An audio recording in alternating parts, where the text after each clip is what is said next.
Hello, just doing a quick video here. Just got my 2019 Harley Road King Standard, and it's going to go over the things I got for it right out of the box type thing from the dealer. I've ridden it a little bit, just stock, so I haven't touched anything. Just brought it home and then rode it a few times to check it out, make sure it's not leaking or anything, everything's kind of working and everything.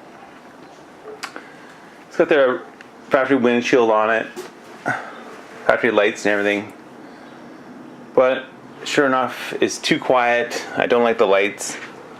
I don't need the rear floorboards. I do need pegs and some other stuff, so I'm just gonna go over what I got.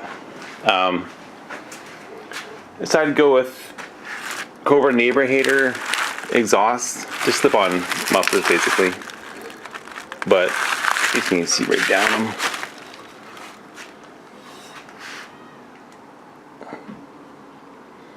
Straight through. Unfortunately, they don't say Cobra or Neighbor Hater on them, which I was kind of looking forward to. Or at least on the box. They came box well.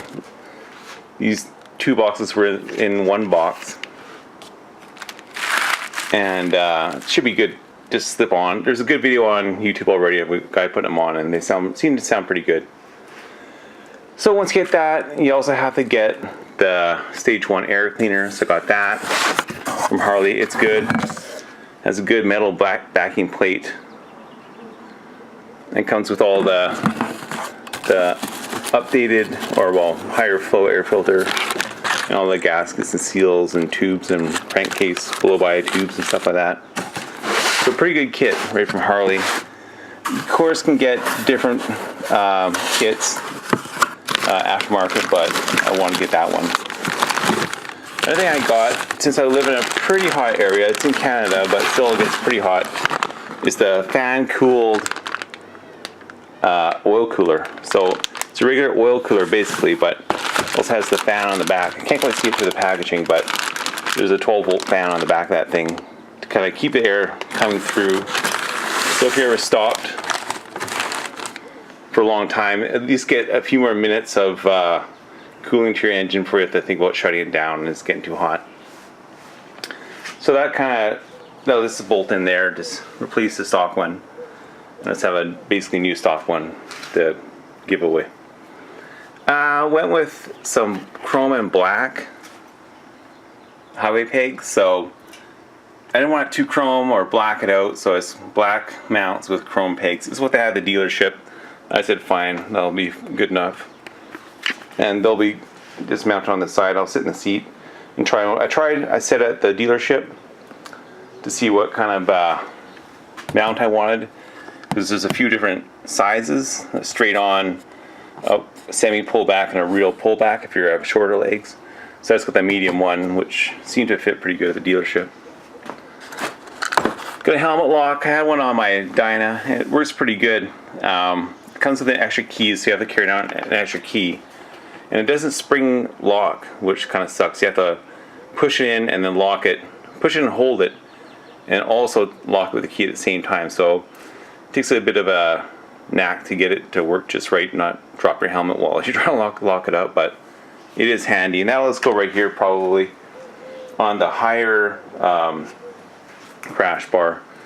So it is on the exhaust side, but I like it there better because then I can get everything from one side. I'll keep that side, the left side, for long-term stuff like my insurance and shit like that, and I'll put my daily stuff in the right side, and then I'll, get off the bike, walk around, put my gloves and everything in the right side saddlebag, and lock my helmet on that side, and I'm good to go. I'll probably put my cup holder here as well. So everything that I'm going to take with me, I just put on one side, and then I'm, easily away from the bike and easily back onto it too.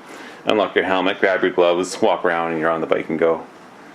And it's just usually easier to access this side than the other side, I find, because you put on the left side's downhill and stuff, but I mean, it doesn't matter. You can put on the left side. I don't care. But I put on the right. And then I got a Harley Auxiliary Port, just 12 volt. It goes in the saddlebag itself. You can of course get a non-Harley one, but this one's, you know, nice and tidy. I know it'll fit. I had it on my old bike. It's just a good quality product, so I don't have to worry about it. Just put it on, all heavy grade plastic and stuff. So just how to go with that.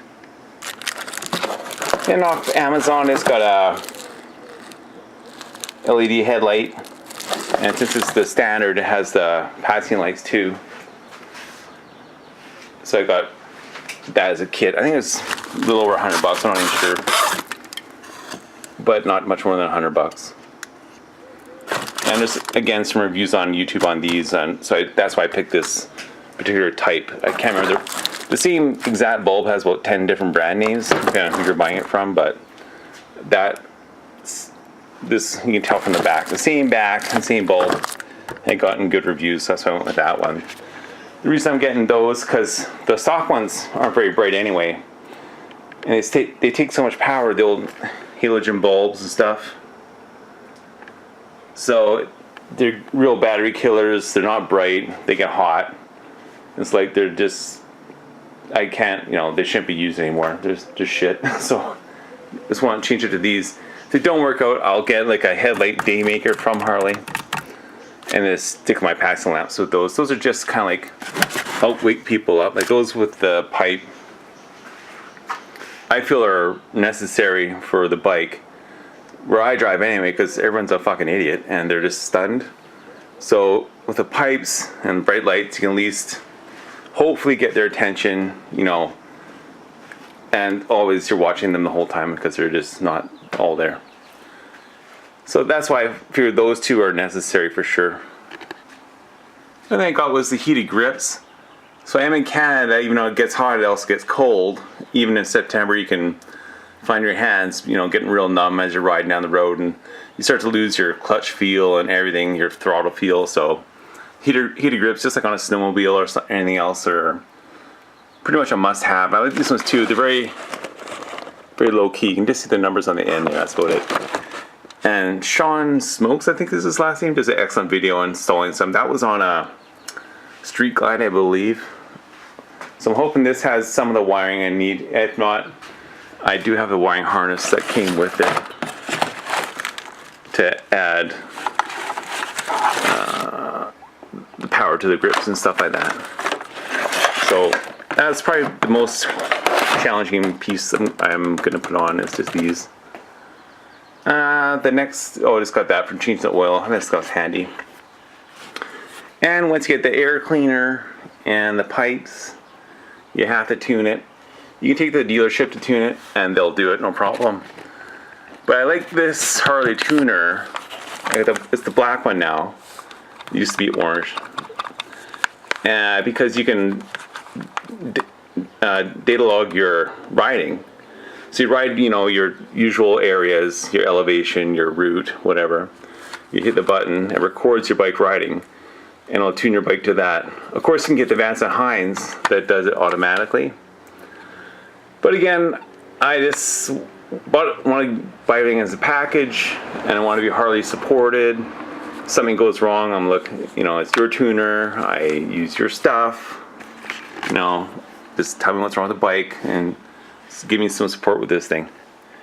So I don't know, that's the reason. I have no problem with Vance & Hines. I have other Vance & Hines tuners as well, but which work great, but I just kind of wanted that one. So that's about it. That's why I think those things are necessary to have. You know, just for visibility, performance. Yeah, so visibility, performance, and then you got your comfort, you know, which is also kind of safety related too. If you start getting tired, your legs numb up on you, you want to be able to move them, or you can just stop and wait, but it's a lot better. We can just move around your bike and avoid them being numb at all. And then, you know, got the cooling, so a little bit more durable, give you a wider window how we can ride in the hot weather. Like last year, there's some road construction, so it got to be a bit of a bitch to keep going, and then you had to like go down the side of the road and deco cars and stuff like that. So just nice to have this. Not that you can't just keep going, but with the extra fan, just gives that other option. And apparently that fan, you have to go to the dealership and have it turned on. The ECM, it's all ECM controlled by the bike. But the dealership said it should be plug and play. But if it isn't, I'll put it on. If it doesn't ever turn on, I'll take it in and have them check to make sure it is coming on or not. See what's going on there. So to install the stuff at the dealership, it's going to be about $2,000 in labor, which is fair enough. Like, I mean, it's a lot of money for, far as I'm concerned, but also I know labor costs money, and it's guaranteed, and it's in their shop that they have to pay for, and they have to hire their guys and take care of them. So, you know, it's not a rip-off price, I don't think, but for me, this isn't like my mode of transportation. It's more of an interest, so I kind of want to do it myself. I do want to save the money, and then kind of like, once I do it myself also, have a bit of pride in it too. Hey, you know, I'll know the bike that much better as well. I'll go through the wiring, I'll go through the computer, go through the oil system, you know, getting familiar with the bike and everything like that. So, and also I'll do it all in one shot. That's why I got it all laid out here. Like, even to adjust the bars in this bike, you have to take out the headlight and the kind of top chrome pieces and stuff. So there's no point just doing the light and going back, taking the light out, changing the bars, going back, light and bars and hand grips and going back. So just do it all in one shot. So I'll do the light. I don't know why, but the handlebars come set up for like a super short person. Like, they're tilted way back, and they're actually not bad of a bar. I know a lot of people don't like them, but I'm just going to tip them ahead a little bit, and I think they'll be fine. After riding even like this, I get used to it. It's not uncomfortable at all. So I think I'll just push them forward a few degrees, and that should be about good. Maybe not right in line with the front fork, but pretty close. See, it's got quite an angle on there, so I can definitely go forward quite a bit, and hopefully it'll help it out. As far as power goes, this 107, like compared to my 103, is night and day. This thing has so much power, there's no way I need more power. So that's why I just went stage 1. Like, I mean, for sure stage 2, 3, 4, go for it, but reality is it'll move this bike no problem. You'll pass any car you want, which is a real problem. Like, if you had an 88 cubic inch engine on some of the older bikes, you have to really be thoughtful in passing, plan out way in advance, and, you know, try to get by the motorhome on the twisty road. But this thing, it passes easy. It's no problem at all. Just, you know, you have to watch your speed more than worry about not enough speed. Okay, so I hope that helps out. You know, I'm not showing you the shit I bought just for something to do. I'm just saying this is what I picked, and if you might be getting a similar bike and setting it up, that's the reasons I picked those things, to at least start off with and get it going. It's tough to buy a expensive bike and put all the stuff onto it, but once you do, it's just that much better. You may as well do it right away, because, like, unless you're gonna sell it off in 6 months, yeah, just get some enjoyment out of it, and it'll be a lot better, especially with like heated grips and stuff like that. Like, one cold day without heated grips, and you're like, you know, this sucks. But putting stuff like that on it just changes the whole bike. Okay, so have a great day. Hope this helps you out, and happy riding. Bye bye.